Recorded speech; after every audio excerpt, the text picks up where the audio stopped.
అందరికీ నమస్కారం. మీనా కుమారి చదలవాడ. ఈరోజు సమాజంలో నాకు కొన్ని నచ్చని పాయింట్ల గురించి చెప్తున్నాను. బంధాలు,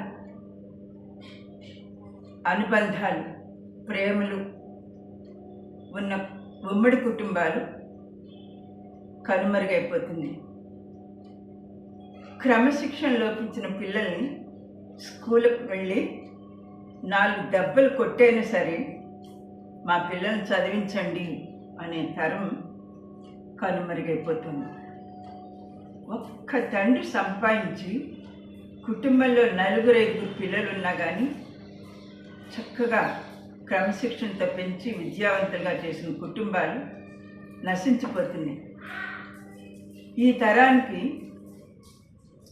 ఆ క్రమశిక్షణ గల పెద్దరికం, ఆ కుటుంబాన్ని వాళ్ళ నుంచి మనం అది నేర్పించాలి. తరానికి ఎక్కడున్నారు వాళ్ళు వెతకాలి.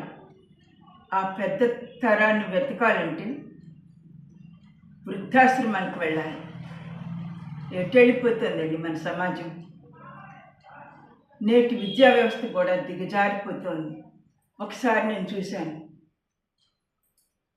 రీఓపెనింగ్ డే పిల్లలు స్కూల్కి వస్తుంటే టీచర్లు గేట్ దగ్గర ఉండి వాళ్ళకి హారతులు ఇచ్చి చాక్లెట్స్ ఇచ్చి చేపట్టుకుని క్లాసులు తీసుకెళ్తున్నారు.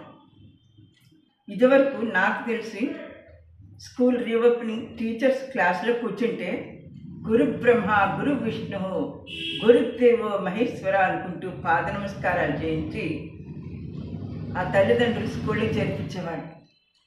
ఇదేమిటో ఇలా మారిపోయింది. ఎటు వెళ్ళిపోతుంది మన సమాజం? మన సంస్కృతి సంప్రదాయాలను విదేశీయులు పాటిస్తున్నారు. చదువుకున్న మన యువతీ యువకులు కొంతమంది చిరిగిపోయిన జీన్స్ ప్యాంట్ వేసుకుని రోడ్ల మీద తిరుగుతున్నారండి. కనీసం తల్లిదండ్రులు ఇవన్నా పట్టించుకోవాలి. ఇలా ఖండిస్తేనే మన సమాజం బాగుపడుతుంది. ధన్యవాదాలు. మీనా కుమారి చదలవాడ. నా వీడియో మీకు నచ్చినట్టయితే లైక్, షేర్ అండ్ సబ్స్క్రైబ్. ధన్యవాదాలు.